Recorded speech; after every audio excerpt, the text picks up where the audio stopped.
Baik kawan-kawan sekalian, pada pertemuan yang lalu atau pada konten yang lalu ya kita sudah membacakan bagaimana kisah Nabi bertemu dengan istrinya Siti Khadijah dan bagaimana Allah menjaga Nabi ya. Dan untuk selanjutnya, kelanjutan dari itu adalah bagaimana kisah Nabi waktu dia masih muda dan masih remaja gitu. Bagaimana kisahnya? Kita coba membaca ya dari buku Muhammad Sang Inspirator Dunia ini. Pada masa mudanya Nabi tidak pernah hidup mewah, beliau tidak pernah berlimpah harta sehingga bermalas-malasan, tidak pula berpoya-poya sehingga mubazir. Akan tetapi beliau tumbuh dengan disertai kesungguhan, kerja ulet dan usaha. Beliau telah merasakan berbagai beban, kesulitan dan kesusahan. Beliau pernah berdagang bersama pamannya ke Syam. Saat itu usia beliau mencapai 13 tahun.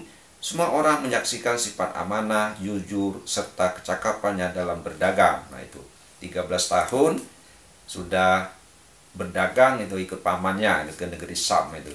Dan orang mengakui sifat amanahnya, sifat jujurnya, serta kecakapannya dalam berdagang. Itu semua orang mengakui.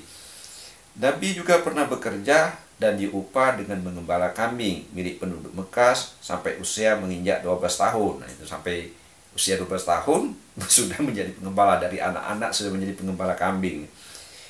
Abu Hurairah meriwayatkan bahwa Nabi bersabda, "Tidaklah Allah mengutus seorang Nabi melainkan pernah mengembala kambing." Para sahabat bertanya, "Engkau juga kah?" Beliau menjawab, "Iya, aku pernah mengembala kambing dan menerima upah milik penduduk Mekah." Hadis Al-Bukhari. Hikmah dibalik mengembala kambing adalah Allah ingin mendidik Nabi agar bersiap diri dalam mengatur umat manusia. Kambing membutuhkan pengurusan yang baik, tempat yang bagus, dan perlakuan yang lembut. Mengembala kambing dapat mendatangkan ketenangan. Sebagaimana sabda Nabi, ketenangan dan kehikmatan ada pada pengembala kambing. Nah itu, jadi kalau beternak itu ada hadisnya ya, ada hadisnya. Jadi kalau mau ketenangan, menurut ketenangan, kata Nabi, ada pada pengembala kambing. Artinya melihara kambing. Kalau perlu ada ketenangan, belum dapat ketenangan. Hikmah dibalik pengembala kambing dengan diupah adalah pelajaran bagi setiap individu muslim agar selalu mencari penghasilan yang halal dari usaha sendiri, serta tidak meminta-minta kepada orang lain. Ia tidak membutuhkan uluran tangan orang lain karena memiliki pekerjaan yang mubah dan usaha yang mulia. Sikap tersebut yang dapat menjaga kehormatan. Jadi sikap untuk menjaga kehormatan itu apabila kita memiliki pekerjaan sendiri, dan baik itu usaha sendiri, berdagang, mengembala kambing, dan itu merupakan untuk menjaga kehormatan kita.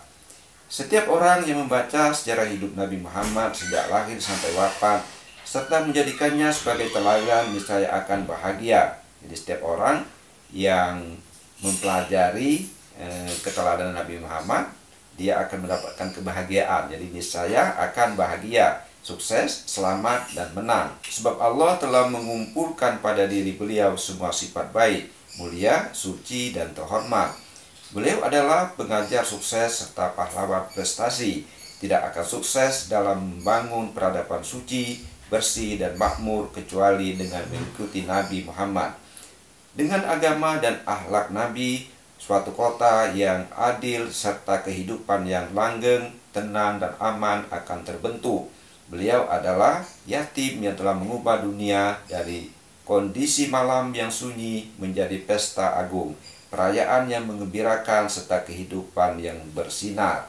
Jadi teman-teman sekalian, kuncinya itu setiap orang yang membaca secara Nabi Muhammad sejak lahir sampai wafat serta menjadikannya sebagai teladan, niscaya akan bahagia. Gitu ya. Jadi niscaya akan bahagia, sukses, selamat, dan menang. Setiap orang yang mempelajari sejarah Nabi Muhammad sejak dia lahir sampai wafat.